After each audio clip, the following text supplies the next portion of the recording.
Now we can think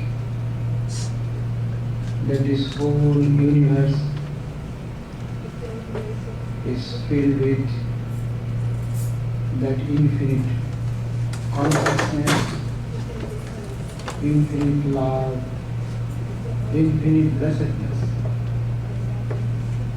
It is this sound wave, Om, is moving in all directions.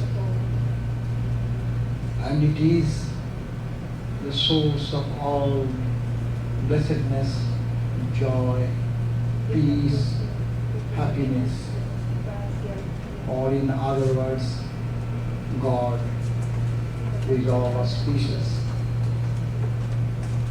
Let us think for a few minutes that this energy is all pervading and it is radiating from my very being and moving towards the east, towards the west, towards the north, towards the south, towards all the directions, and it is touching the heart of everyone, and everyone is connected together with this love, this joy, this peace, this blessedness. Feel the presence of this all-pervading reality, the all-pervading peace and happiness. It is in me, it is in everyone. And let our prayers go for the peace, happiness, joy, good health for everyone in the whole cosmos.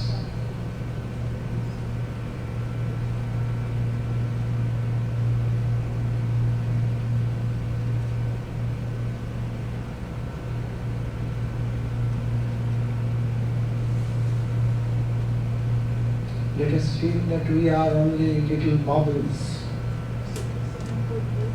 in the infinite ocean of God. Bubbles are nothing but the ocean. In that consciousness of God, we are all one. And let us expand our heart into this infinite presence of the Divine.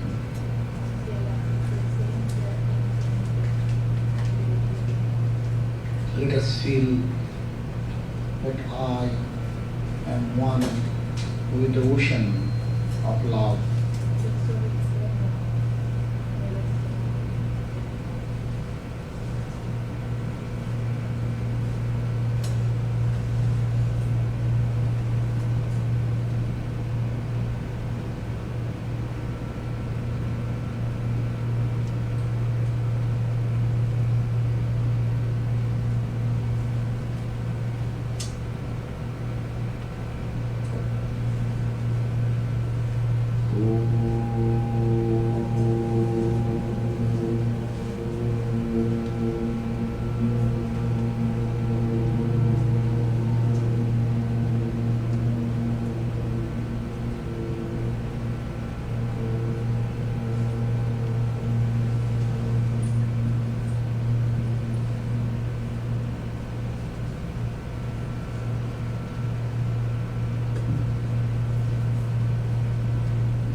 I will give a chant at the beginning from the Upanishad.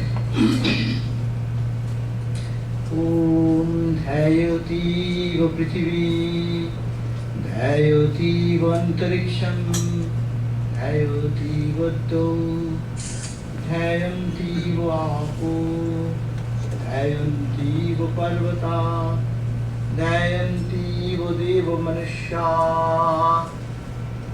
Om Shanti Shanti Shanti. The earth is meditating as it were. The interspace, the mid-region, the heaven, the waters, the mountains, the gods and human beings, all meditating.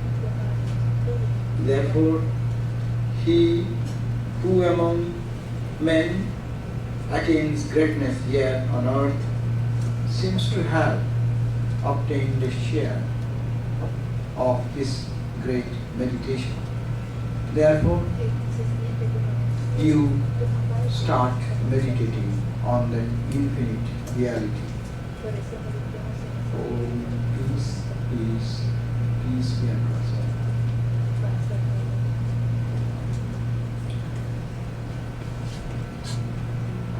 Dear friends and our devotees, it's a great opportunity to be here with you this evening, thinking about the topic Vedanta and Yoga, liberation through concentration. It's a big topic, and I am very thankful to the organizers of this Vedanta Puerto Rico that I could come here and see you all. It's a great opportunity to see broad-minded people in the world. The world is filled with different religions, ideas and dogmas. But we need a religion where we can unite together. Religion should unite. Spiritual life should make the whole world feel like our own home. So that is very lacking. Vedanta is the only religion which can bring this unity in this diversity. Religion is realization. I believe in something means nothing. You believe one way, I believe another way. Everyone must have the freedom to believe whatever one thinks. My belief does not change the reality. I may be standing on the ground and looking at the sky and see the twinkling, twinkling little stars. We may say this is too little. I see it is too limited, a dot of light. And see, our street light is much brighter than that of the star beyond. Seeing this way does not change the truth. What is star and what is this little petty light? 500 watt or 200 watt lamp. Truth remains unchanged, and truth is unity. He who sees oneness in this manifold universe, that perception, that vision is the right vision. The sages and saints of all religions have realized this truth. And especially the sages of India, thousands and thousands of years past, have understood this unity, in this diversity. They have described that as one knows one piece of gold, he knows all the different types of ornaments made of gold. The whole universe is made with God, the consciousness of the Lord. It has come from God, it subsists in God, it dissolves in God. Upanishad, the ancient wisdom of the sages, they say, Tat ja, Tat alam, Tat iti. Tat means from that, ja, from that everything has come out. And everything, Tad alam, it stands on that reality. And everything ends in that. That is you and me, though we are different in name, in shape, in form, but in essence, in the eyes of the spiritual scientists, we are all one. You stand on the beach and look at the ocean, how many ripples, how many waves, how many bubbles are rising and falling on the surface of the infinite ocean. Because they are different in shape, size, form, are they all different? Are all of them are H2O, water. Water in one form, water in another form. We are constituted by God. There's nothing but inside us is the divine. In you, in me. Everywhere is the divinity. That is the experience of the sages. Ancient sages have understood that. And you come to the experiences of other saints of the world. Ramakrishna, a great saint of India, realized that everything is Divine Mother. The whole world is Mother, Mother, Mother. He didn't see anything but Mother. He was seeing the Mother in the divine form of the Mother Kali, which is auspicious for India, and saw the divinity present there. It is not an image, but to the eyes of Mother, the spirit is laughing, smiling, talking to him. And when he is going to Calcutta, streets of Calcutta, and he is passing through a very unholy area, the car was going and he saw some prostitutes in their own dress. And looking at them, he said, "Oh Mother Divine, you are here in this form? My salutations to you." Whose vision is correct? My vision or his vision? My vision is wrong. Because I am seeing through the lens of my mind. And my lens is colored.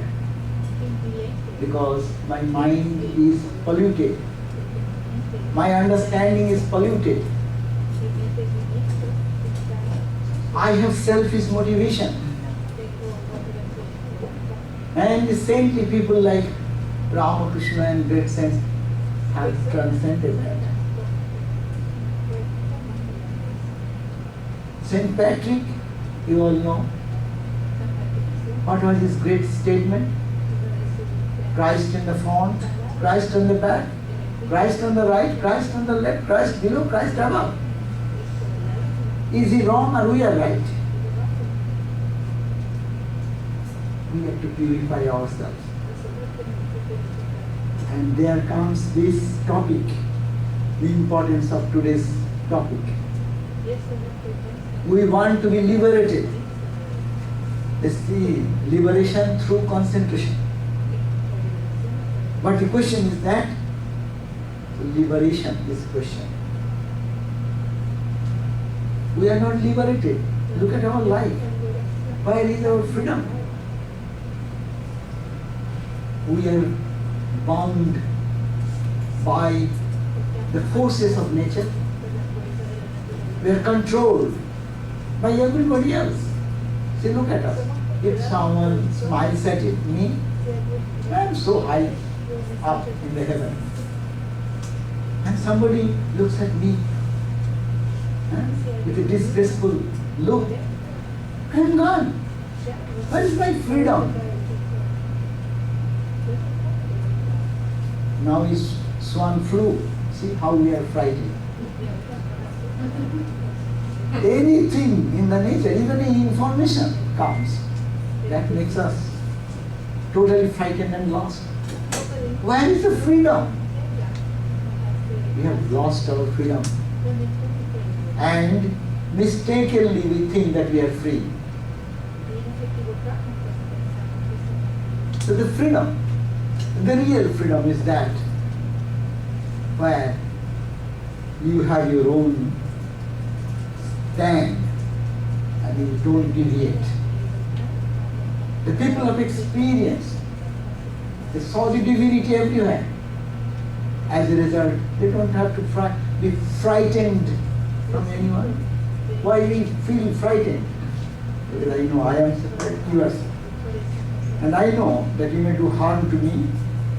You can take away my money, you can take away my this, that me and mine is so limited. A chance you take away, someone takes away, I am afraid. If I see that you and me the same, where is the question of fear? Nobody is making us so disgraceful, but it is we, our concepts. And let us take an example in a small family. Husband and wife, son and daughters, mother-in-law, father-in-law. It's a small family. If everyone thinks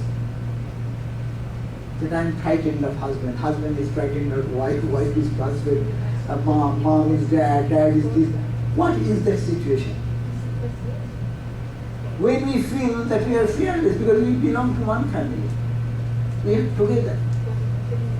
This is the example of togetherness, power of togetherness. Vedanta teaches us that you are divine by your nature. And every divinity is everywhere. Swami Liberacion said that each soul, that's a very famous quotation, you know probably, each soul is divine. Potential divine. Potential. It is not manifested in me. That's why Vivekananda used the word potential. In a seed, there is a potentiality of bringing a big, huge tree. So in you, in me, is that divinity, but it is not manifested. That's why it is potential. The goal is, what is the goal of life? Is to manifest this divinity. What divinity is there in all of us? We do not know. We want to be great by showing our meanness, selfishness, unkindness, our pettiness, our jealousy, our hatred. We think that we are becoming great. We extract others' money and assets to make myself rich, thinking I will be happy. We know that is not divinity. You know, divine means what? Divine means pure. Divine means love. Divine means grace. So to manifest that divinity is the goal of life. Swami Vivekananda, beautiful description of our life. So the goal is to manifest this divinity. Then how to do that? He said by work, by worship, by psychic control, by philosophy, by one or all of these. Be free. This is the goal of religion. Doctrines and dogmas, rituals or forms, temples or churches are but secondary details.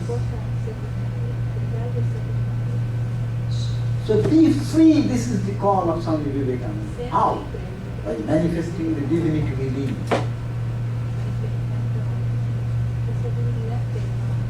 How to apply that in day-to-day life, that is the topic of us. So what is the goal? Let us think of the goal. Goal is Vedanta.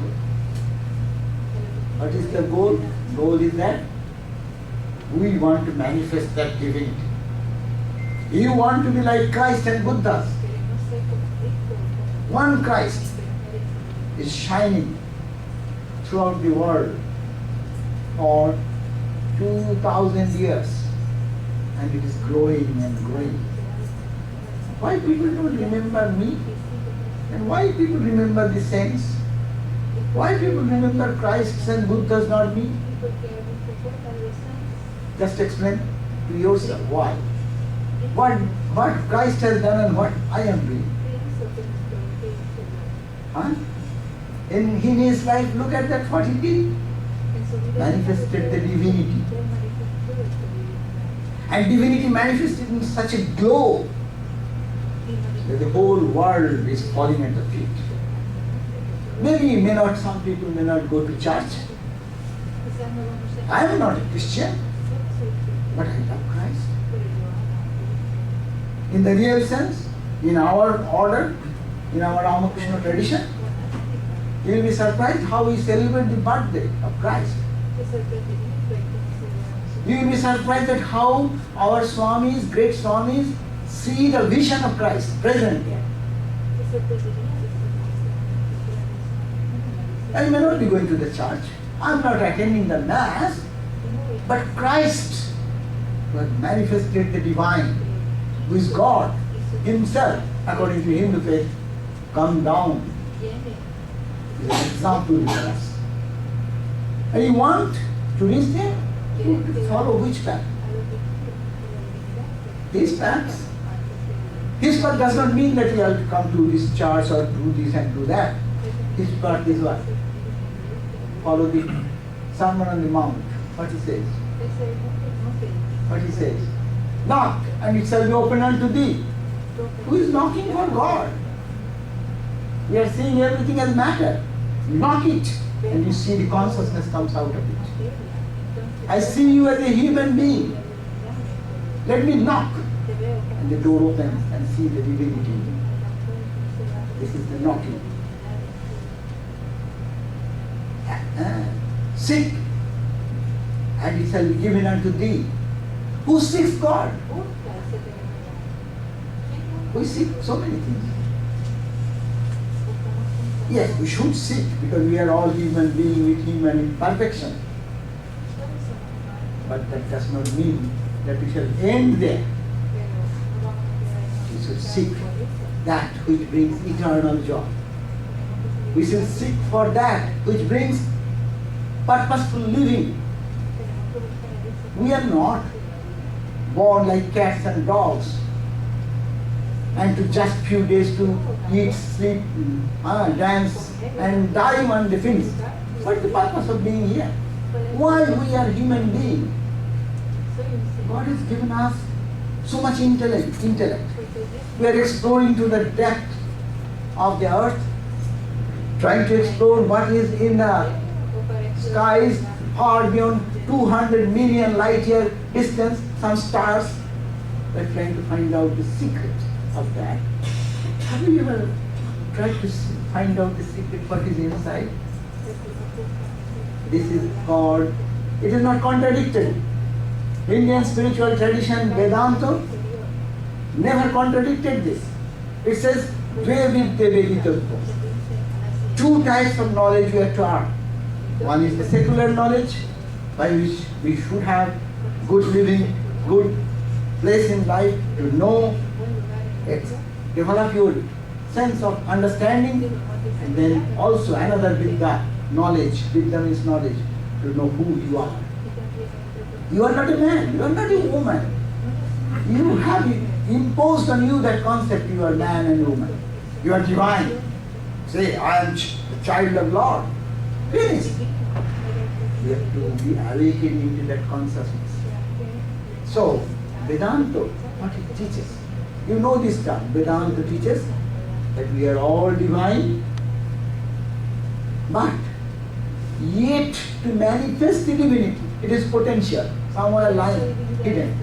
That's why it is said, the saint has a past and the sinner has a future. Why such a statement? If sinner is sinner all the life, no.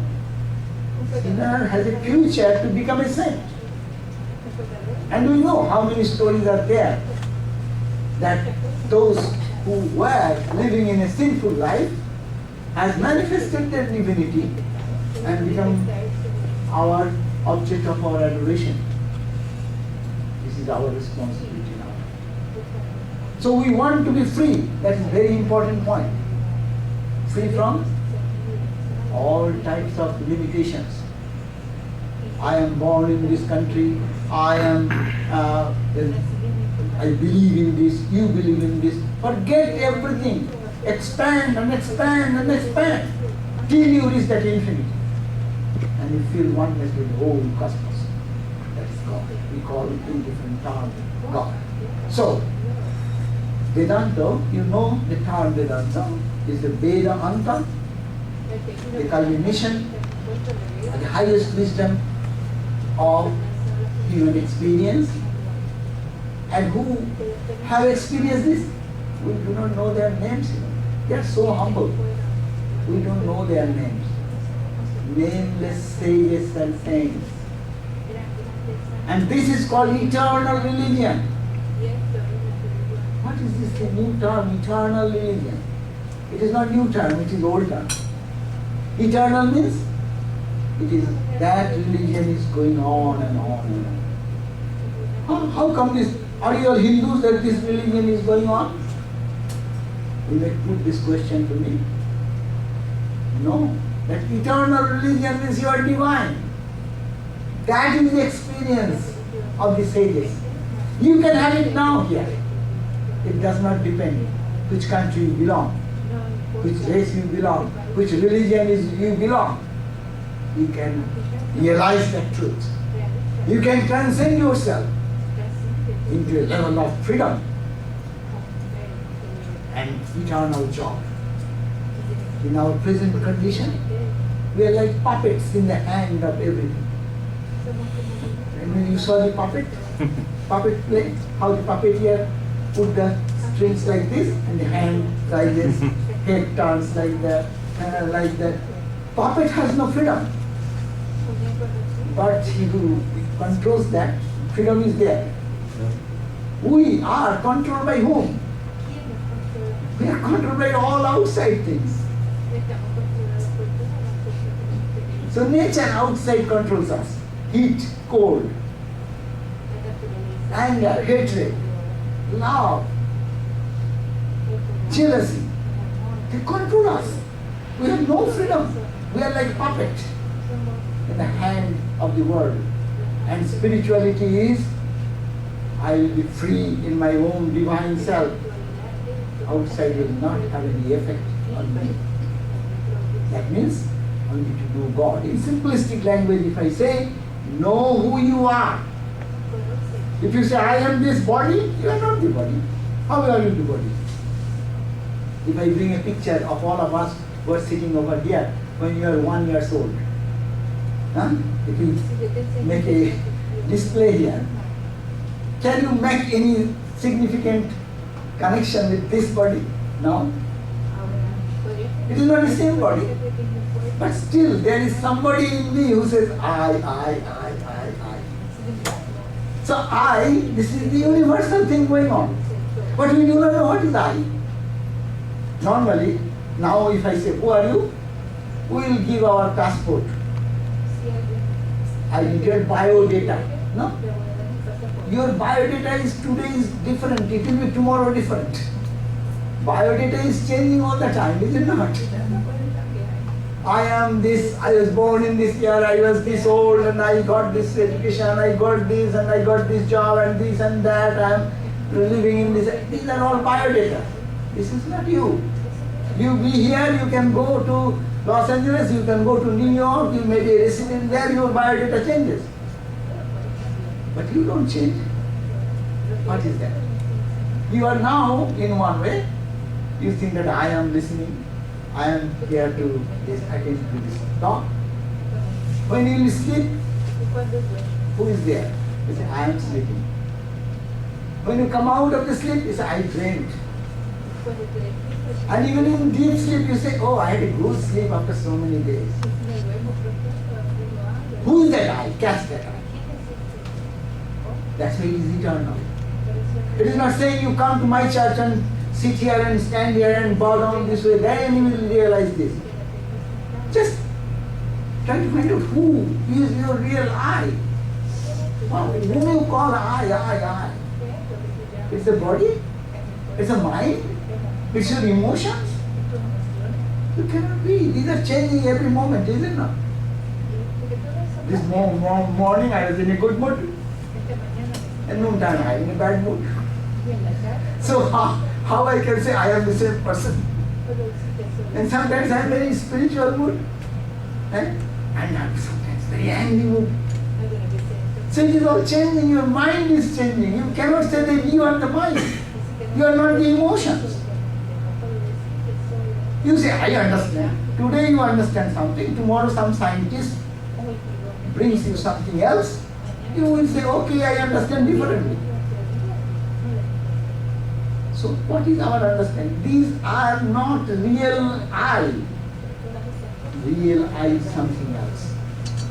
And that is divine. And that is called God.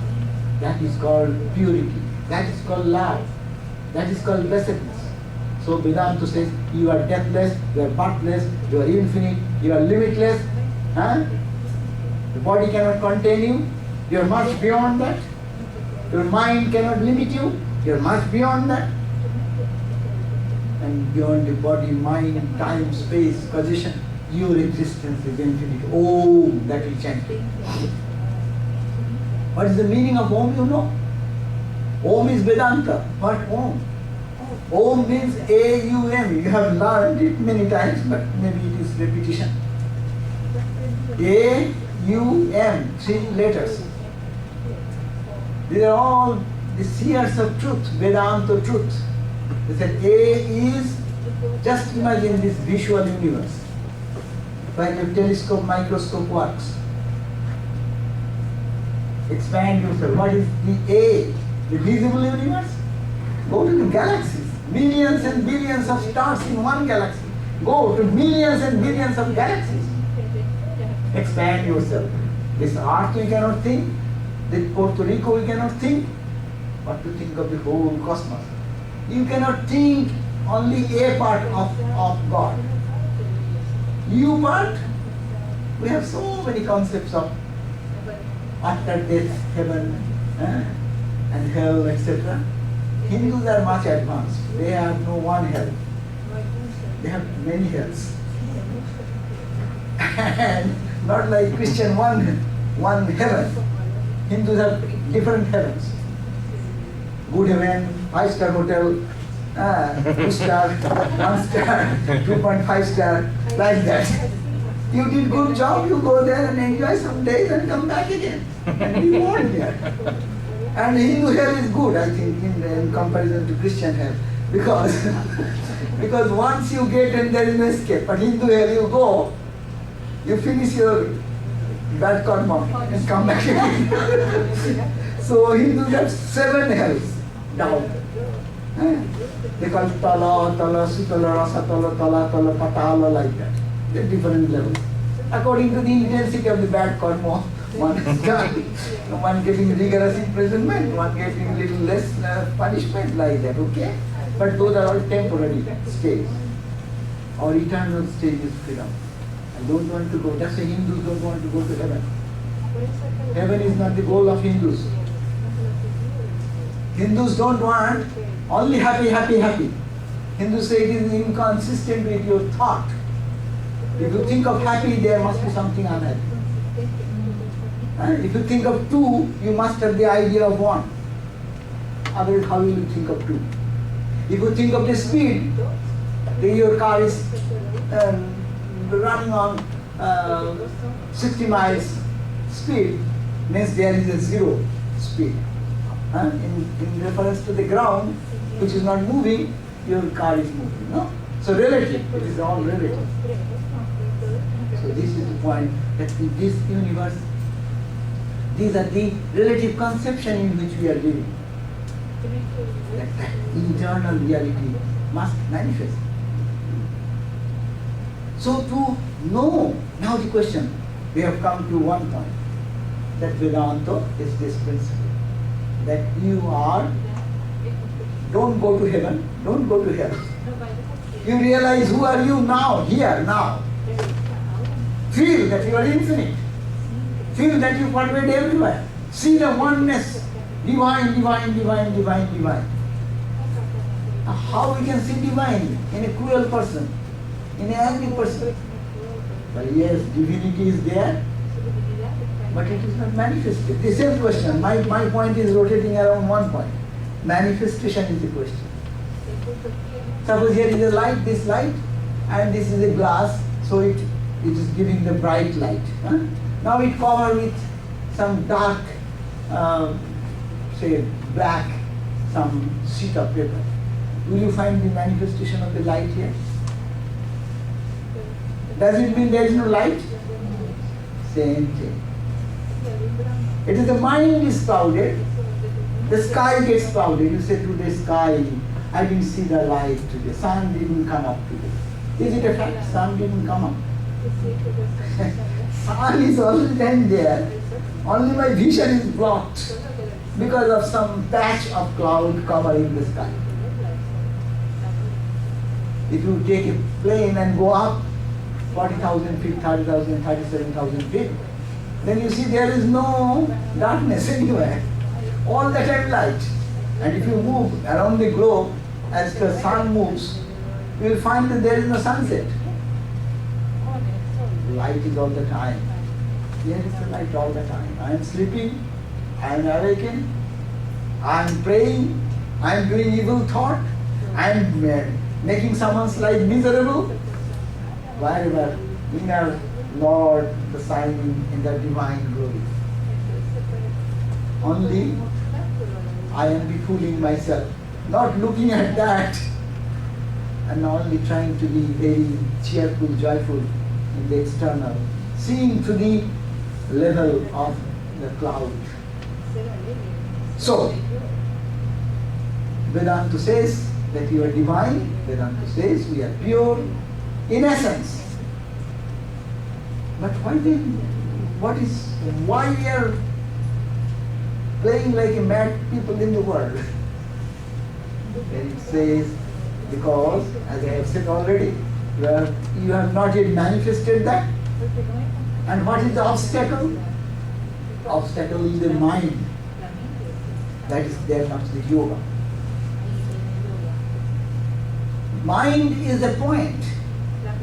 In the scripture it is said, mind can release you from bondage. Mind can keep you in the tie of the world. Mind can take you out of the world. It is like I give the example, suppose you are driving the car. Suddenly you find that your car is moving backward. Do nothing, only change the gear. If you change the gear, the car will move the opposite direction. We have so many days, years in our life, nobody taught us that we are divine. Everyone taught you think of yourself, you are in this way, you earn money, you do this, you. And we thought this, and I will be happy by that. We should have to do, but at the same time, we are not finished there. So now we have to give it gear change, change it inside. We see this way, now let us see this way. There comes the question of yoga, how to do that. Because if it is there, you have to see it. Only talk will not do. We have to penetrate that layer of darkness by the process of yoga, by the process of meditation. That's why I chanted the mantra.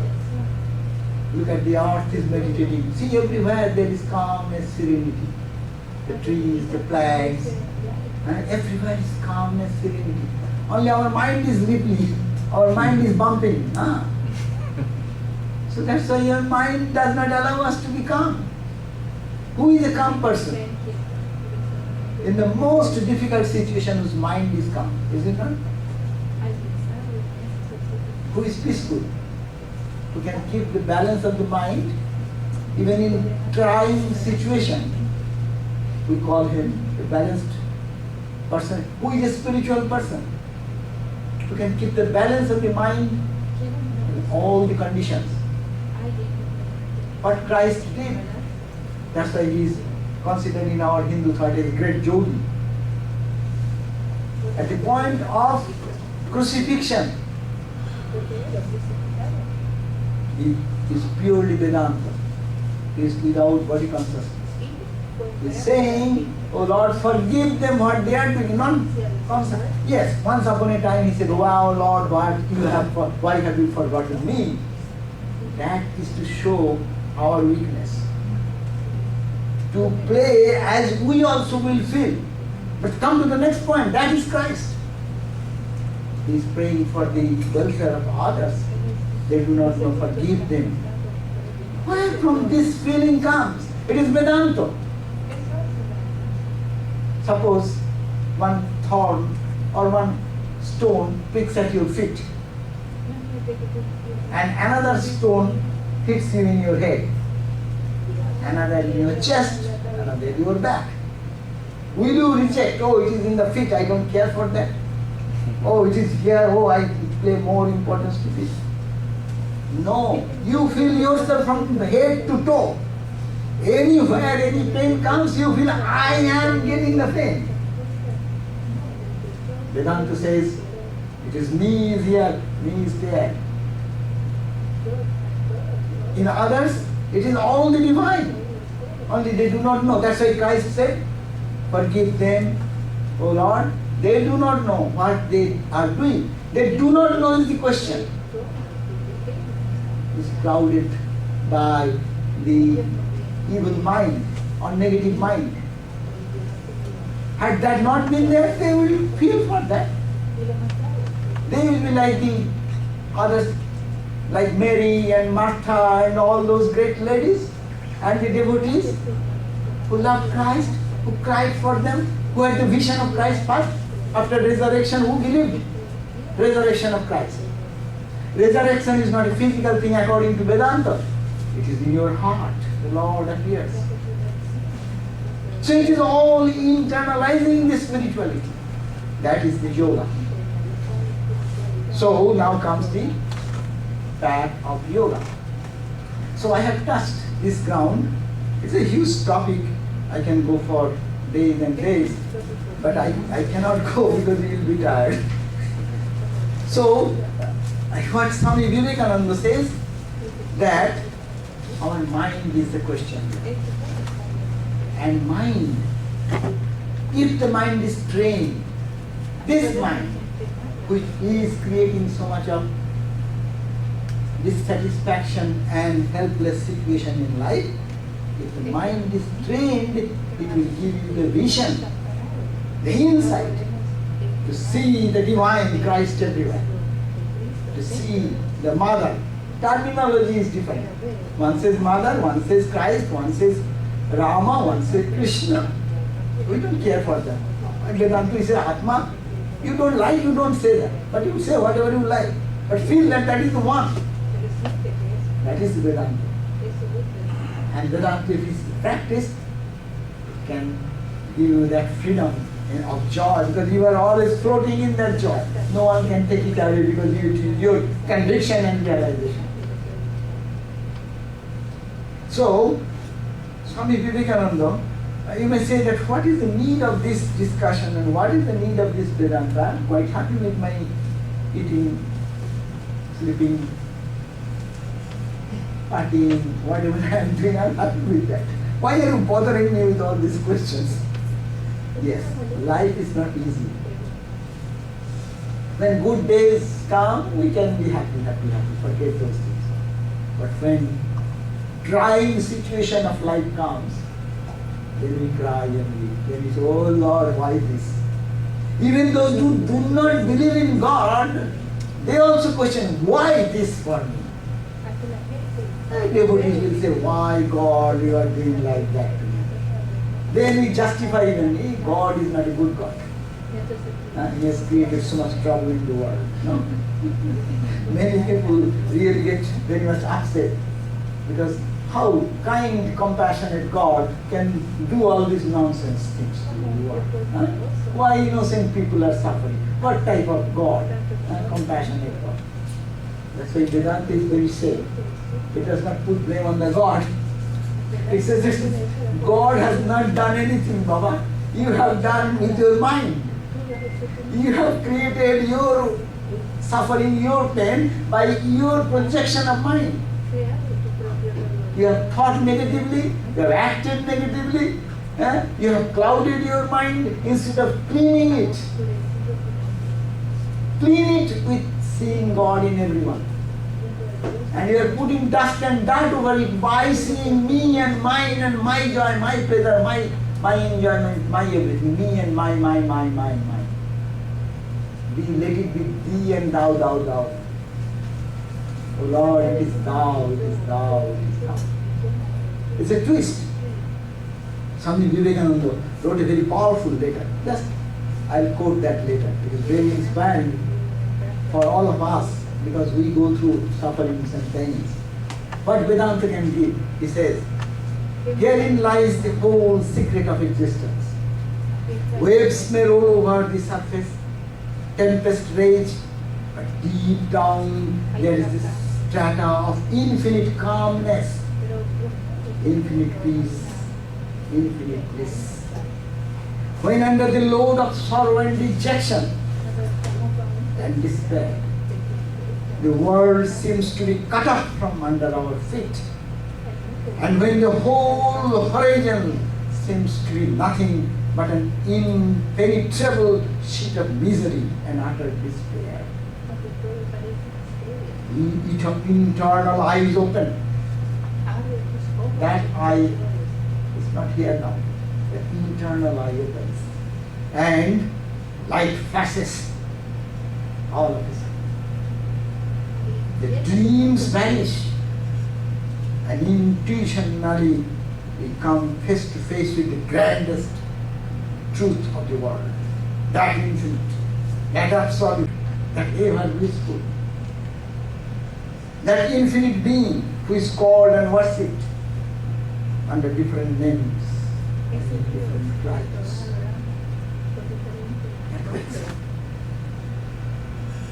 Then it is the shackles that bind the soul down to this hole of misery. Break as it were, for a time. And unfettered, it rises and rises until it reaches the throne of the Lord, where the wicked cease for troubling and the weary are at rest. That means it's taking us to understand that suffering is not suffering. Suffering ignites the spirit inside.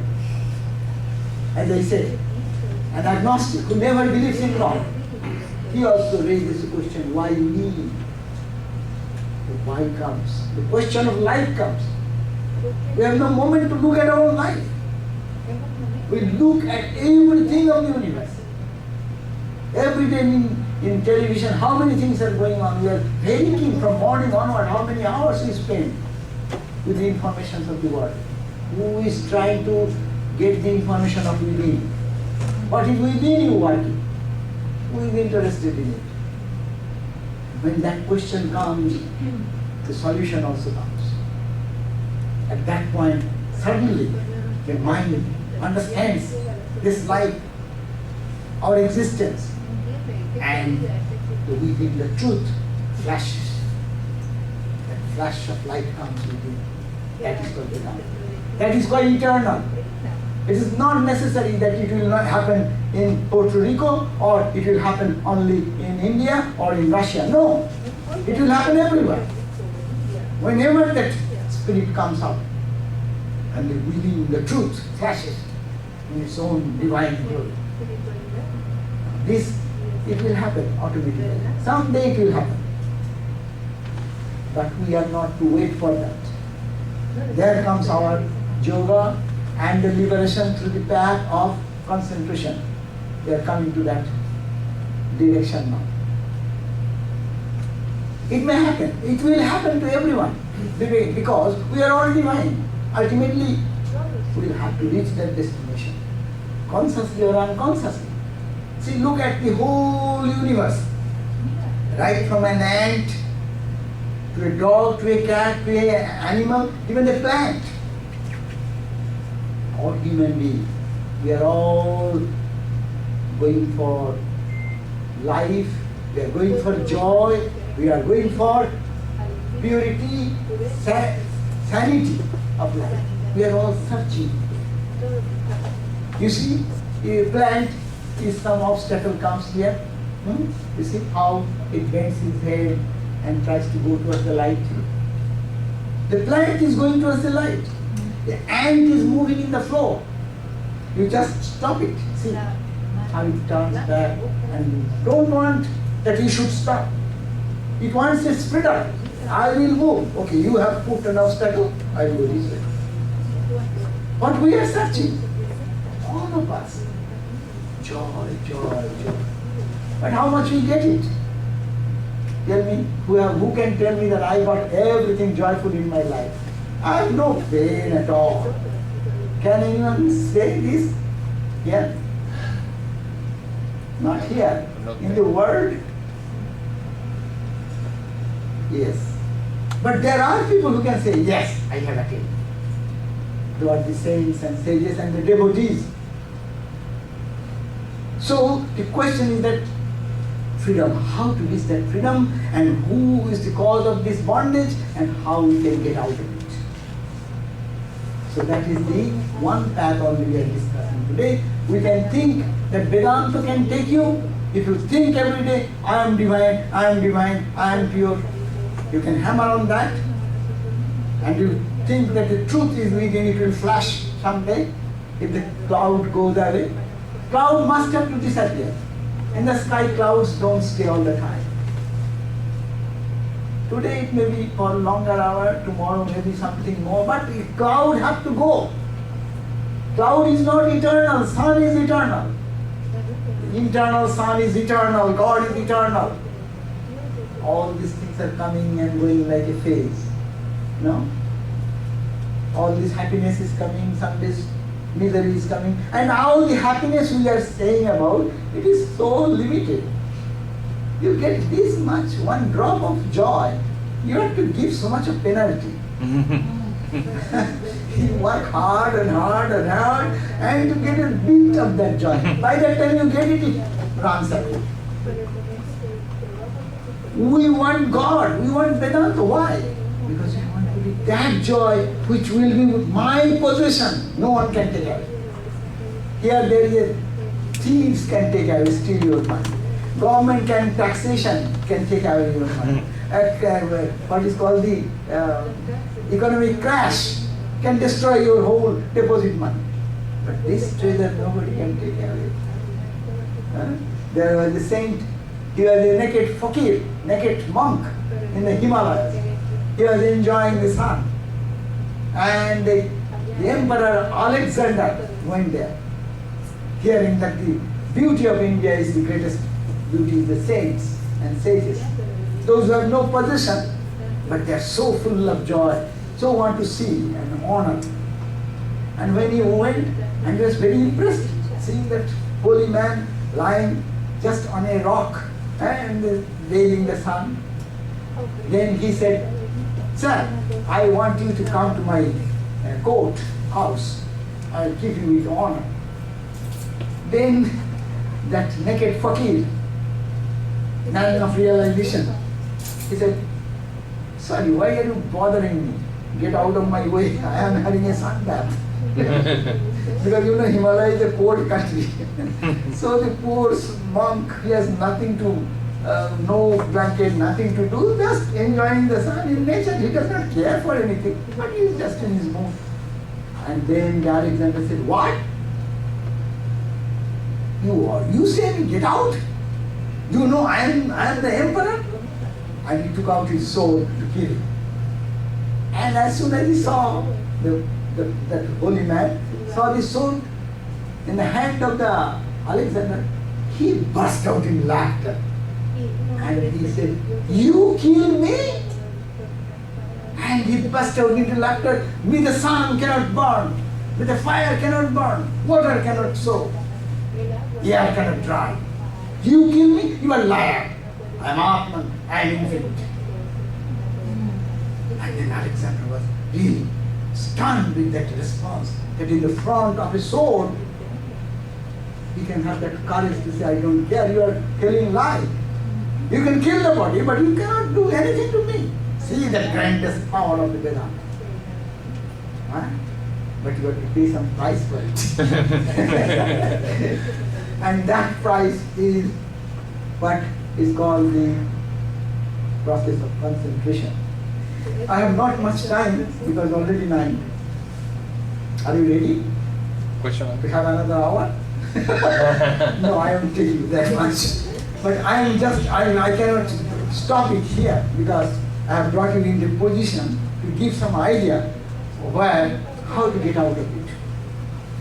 As I said, that the mind has tremendous potentiality, and mind can be in different moods. Our mind works differently. We have hypnotized ourselves, and we will have to de-hypnotize. What is hypnotism? I have thought I am not the divine. I have thought I am a man. So this man, this human being, education, it's earning, it's all these things, that is limited me from the infinite. But here, we have to de-hypnotize me, not to say, not this is not me, I am here, everywhere. In one body, I may be hungry, in millions of bodies I am eating. You may say it is fantastic. It is only just thinking. No, it is not a thinking, it is a reality. When one can raise the consciousness into that level of dignity. You know, you eat through the mouth, all the millions and trillions. How much I heard once, I don't know, I may be wrong. 13 trillion cells are in the body, they all get nourished. It is I, that infinite, Atman. If I can raise my consciousness, then I am together. In millions of bodies I enjoy, in some millions I suffer. That is the Vedantic understanding. That means unity with the whole universe, unity with the humanity, unity with the creatures. Ramakrishna used to feel that. Swami Vivekananda, you have heard, who came in this country in 1893 in the Chicago Parliament of Religions. One day he was walking as a monk in India. And days he was walking and he didn't get any food. Wandering monks moved and begged some food. And if someone gives, sometimes, no, okay, drink water and take the name of the Lord. But one day is okay, 2 days okay. Then after 3 days he could not walk anymore. He sat down under a tree and just thinking, my God, I'm going to die. I've not eaten anything for 3 days, nothing I could collect. And yet people come and give, they don't chase people to give. No? Seeing that Gerwa cloth, People think that they are monks, so they give something. But he was traveling in a forest, and some area there is no population. Then he thought that I am going to die. And suddenly he remembered Vedanta. I am the Atman. I am in everyone. Thousands of heads, in millions of heads, I am walking. In millions of feet, I walk. In millions of hands, I walk. Millions of eyes I see. And suddenly that thought came. And instantly he felt the energy. That I am hungry in this body, but I am eating to millions of bodies. Why you have to take you through this mouth? That mouth is also my mouth. Unless you raise yourself into that consciousness, this will not be an experience. It will be a theoretical talk. But Swami Vivekananda instantly felt that strength and he started walking with full energy. Quite did the energy come? Because he is a man of experience. So this is possible. But to go to that stage, we need to work. And as I said, we need to dehypnotize means we have to create a mind to think newly. So I am not limited with this. I am in this body, I am in this house, but I am not the house. The person who is in this body, when you go to dream, you don't live in this body. You are in another world. Your mind has created a world and you are also there. You are no more here. If someone comes and puts a garland on you or says some strong words, you will not know because you are not here. You are in your dream world now. So the question is that this is the dehypnotizing into the, go back to your consciousness that I am a child of God, I am divine. Charge your mind all the time that. How to do that? He says there comes the yoga. Yoga means union with this little self, with our big self, divine self. Divine self is here itself, but I have separated it and I am looking on the outside. Let us go inside. But the Vedanta says the yoga philosophy, the earlier scientist of Vedanta yoga philosophy was Patanjali. You know that Patanjali is yoga. There, Hatha yoga is also a part of it. Pranayama is a part of it. But you have to understand, Hatha yoga and pranayama are not the goal of yoga. Hatha yoga and pranayama are necessary steps to go to that yoga. If you have not strong body, if you have not strong mind, you cannot grasp this noble idea that I am infinite. How can you hold on to that idea? It's a lofty tower and you need nerves to stand over there. So it is Hatha yoga is keep your body strong. That's why the asanas and all these things come. Pranayama comes to make your mind strong and pranic energy strong. Swami Vivekananda said, nerves of steel and muscles of iron are needed. With that strong body, strong mind only, you can think of this Vedantic thought. Otherwise we are always weak in our mind. That's why we do mistakes. Why? We do all types of nonsense things because we are weak. A strong person does not do any bad thing because he knows I have my power to do, but I won't do. That's a powerful mind, dehypnotizing mind. Now comes the question that our mind is the prime factor here. Physical part I have said that you can go through the physical part by yogasana, by pranayama, those are good. But it is only one step, second step, then other steps have to be taken care of. What are the other steps? You know, truthfulness, honesty, all these things, yama and niyama they call in the yoga philosophy. I'm not talking of those. Those characteristics should be there. These are prerequisite. Without this requisition, you don't get admitted into Vedanta student or yoga student, real yoga student.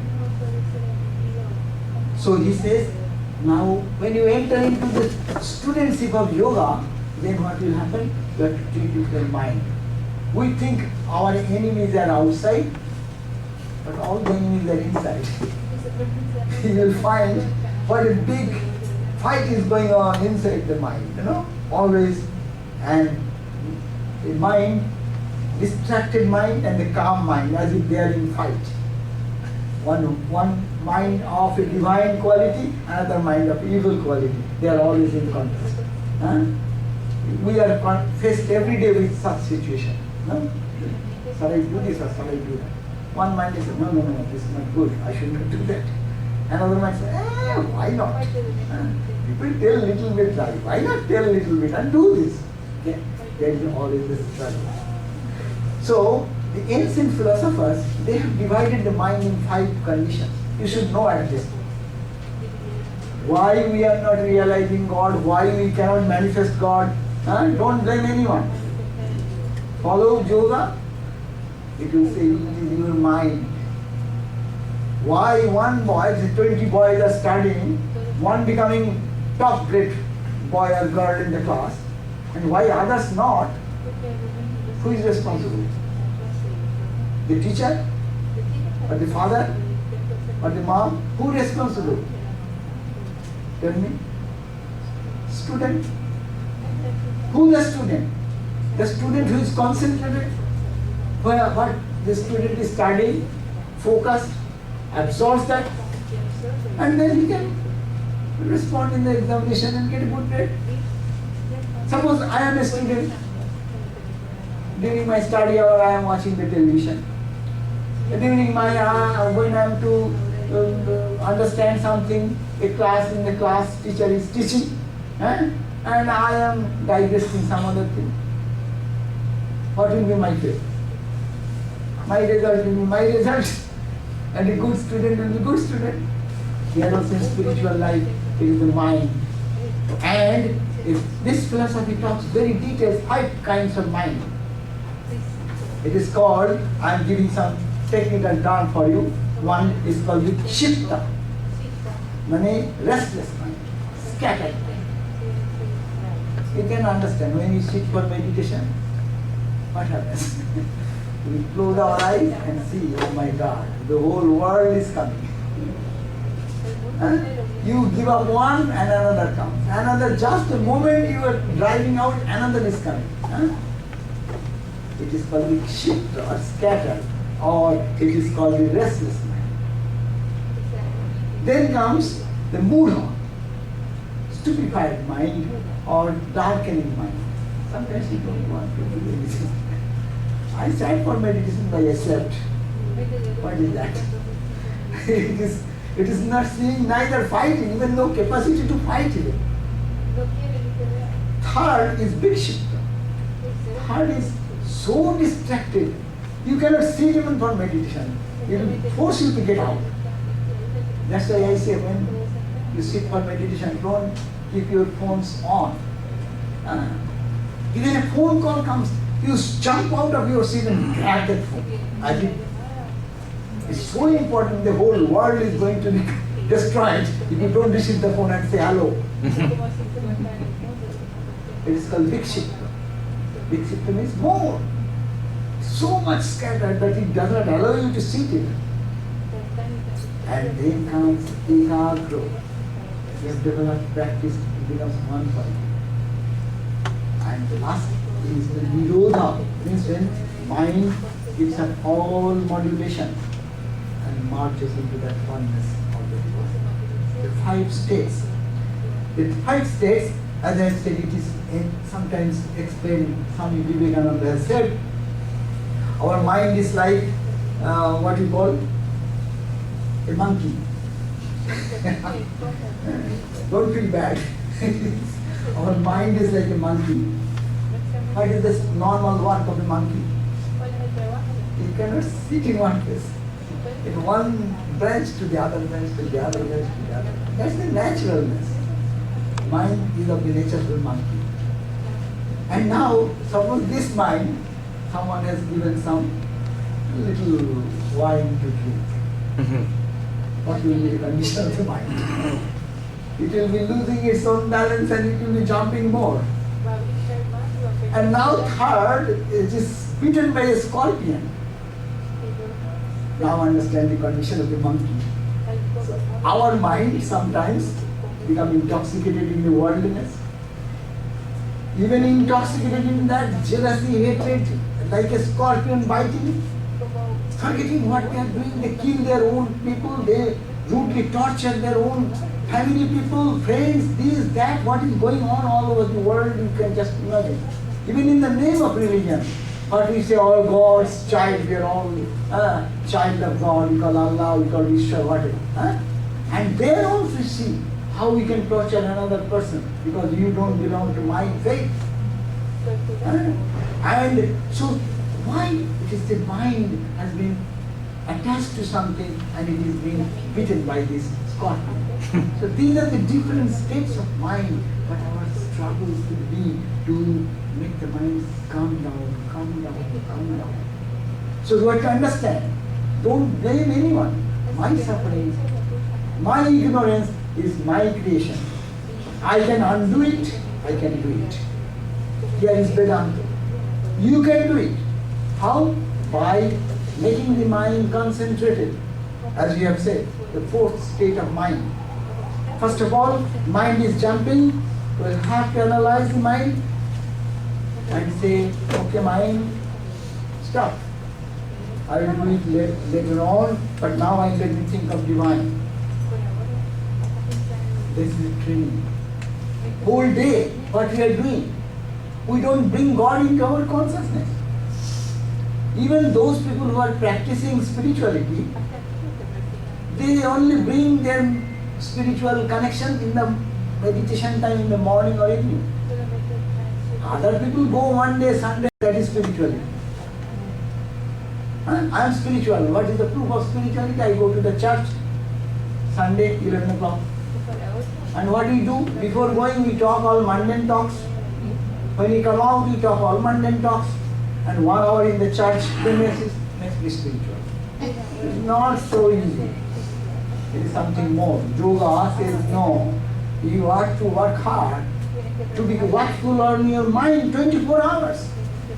That is why it is called eternal religion. You know, he is not talking about what religion you belong, but it is saying that you watch your mind. This mind can help you to get free from all bondage. And the mind can bind you to selfishness, to the ugly side of it. If you give it only sense objects, selfishness, ugly thoughts, negative thoughts of thinking that you are limited with this body and mind, expand yourself. Then you will feel for the suffering of others. You will do good to others. You will have your own meal. You will also try to share the meal with somebody else. How it will come? Unless the mind allows me to think this way. What? If my mind says, no, why I shall give? I will have to grab everything for me. That's why even you see in the family you will find some brother or sister is that they share everything with others and the last person. As in our mothers we saw. Mothers used to take the food at the end, feeding every child. First, they first. Husband, children, everything is there. Last, whatever is there. This is the dedication. This is the spiritualization of life. But suppose me first. Whether you eat or not, who cares? Whether there is any food or not, I buy first. So that will you give the spirituality? It cannot give joy in this world. What the question of in the heaven? So this is the point we have to transcend the limitations of this jumping mind, selfish mind, jumping mind. More selfish with the sensation of the world and attachment to it and grabbing it and holding for me and mine, like a monkey with a drunk monkey plus bitten by the scorpion. We have to transcend that mind into a calm mind, serene mind. See, if I am hungry, I feel the suffering, you are hungry. So I should feel for you. See, this is the expansion of their heart. So that type of practice 24 hours should go on. And in the spiritual practice time, we'll have to say, I will think of the divine now. No business. Any business comes, get out of it. I don't respond to any phone call. I don't talk to anybody. This is my prayer time. This is my meditation time. I am very strong. I will let the world go. And you will not lose anything, but you will find the benefit within. People will, first of all, think that you are becoming very unsocial. Many people think like that. Those who become spiritual, you come for, say, here is a Vedanta center. I hear 5, 6, 7, 8 people come. Why not?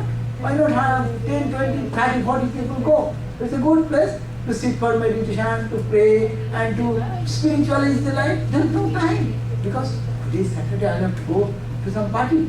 You go to party. How much party you have done all through the life? Who has given you enough credit that you attended our party? Only if you don't go, then they will start chasing you. You have become spiritual.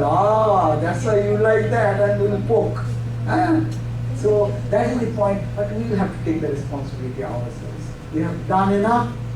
We have seen what we gain, we can get, and what we can lose if we can utilize it in a better way. Now I am not saying that we don't go, but I am saying to make a balance. How much value is to be given on that side, and how much value is to be given inside, which is our eternal property. We are ignoring that, and we are paying too much value to ourselves. So this is the concentration. Concentration means focusing. Focusing means it is on what? Subject is yours. You can focus on Christ, you can focus on Rama, you can focus on Krishna, you can focus on light, infinite light, you can focus on Om, whatever you choose, it is you choose. Or your guru will tell you what will be good for your spiritual journey. But you have to focus there. And if you are focused there, naturally the mind is not anywhere. It is like the beam of light. When you take through a prism, what happens? Sun's rays are all dissipated, no? Our energy is all dissipated. And when you take a prism and you see the rays of light come and it focus, it comes to a focus. And you put a paper there, you can see how the paper is getting burned. The energy which you are dissolving every day, meaninglessly, if it is focused in one direction, it will give you the light and energy and power to remove all the ignorance. And a great job. If the student can utilize this power of concentration, will do the best thing what can do. An athlete can put see those who are going for your best athletes. How much concentrated, how much focused are they? Concentration is the key to find out the truth. Anywhere, outside, inside. Outside scientists, look at that. How they focus on their researches, how they forget their food, how their timing, they got into it. So this is the concentration is a key point of opening the undefined thing into our consciousness. And here, in our heart is the divine. We to concentrate here. Think of him, God, as you like, but explore and explore with this concentrated mind, this Jivatman, this me, which is connected with this outside world only, and getting battered every day.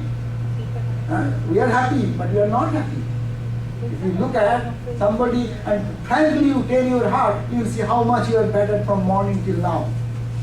By the society, by friends, by this, that, and he said that, she said that, he did it, who did it, and all are bothering us all the day.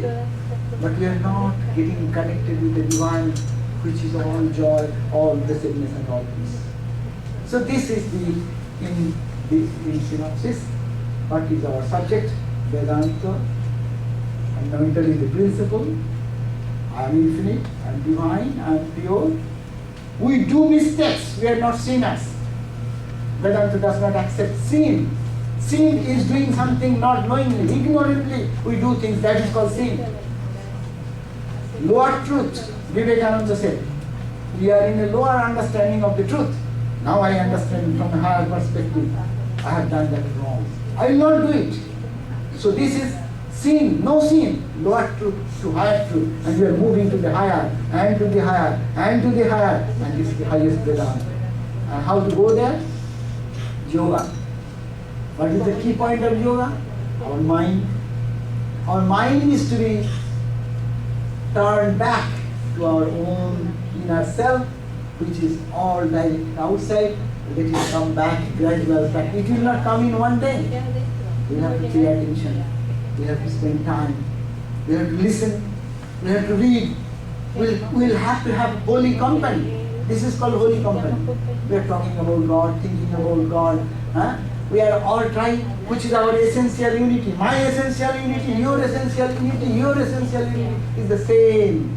We have to think together, we have to meditate together, we have to just give some more time to this practice. That is the concentrating the mind on the goal. And if we do that, in time it will flash automatically. Don't wait that when by chance it will come. We will have to make it.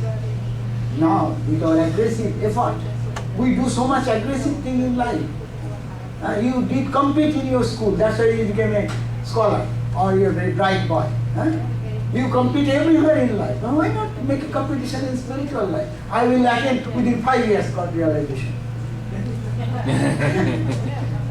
But don't go for cheap things. Then just I end with that my talk, that there was one lady in Hollywood, and she is searching for truth, undoubtedly. And when she's searching, and she heard that someone can give her the nirvikalpa samadhi. You know, heard that term, nirvikalpa samadhi? That means that state of samadhi, concentration, where there will be no duality. You will merge into that. Buddha went into that called nirvana, that is the same as nirvikalpa samadhi. Yogita, nirvikalpa samadhi. The highest attainment. We are absolutely established in that. And people are so fool, I don't know. But the teacher is asking $5,000 now.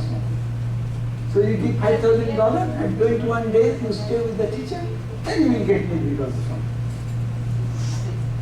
My God, I am in this spiritual life for 44 years. 1965 I joined, and beforehand also I was connected with many great holy people in our holy order of Ramakrishna. And just after finishing the school, we got this opportunity to join in this holy order, and I am leading this life 44 years. And that lady running for truth, undoubtedly, but cheap. You can get 5,000, so rich people can get nirvikalpa quickly. So what about the poor people? But we hear Christ was the most poor person because carpenter's son. Ramakrishna was a poor Brahmin son. So many of the great saints are poor people. So how they got the realization then? Then she paid 5,000. Went for 21 days. I was interested in what type of samadhi she got. But I didn't talk to her directly. One of her friends, I asked, what's the matter? She didn't come to our Raja Yoga class and she goes for samadhi. I heard, what's the matter? She said that yes, she is very disappointed. I mean, why? She said that she has given $5,000 and stayed 21 days in a hotel and spent other expenses. Maybe how much I do not know, another 5,000 I don't know. But spending so much, he has been told he had not realized. Why? Because you are not ready. You hear this word, you spend $10,000, I can do that. That you are not ready. Readiness, people don't understand. Readiness is the concentrated mind. Readiness is everyday subjective attempt to become pure. To think that I am divine. Food gives you energy, food gives you nourishment, strength, vitality. Spiritual food gives more strength, more courage, more joy. So why can you say that you have to all go to this one path? That is the Vedanta. Okay? Okay? Thank you. Thank you. Please come.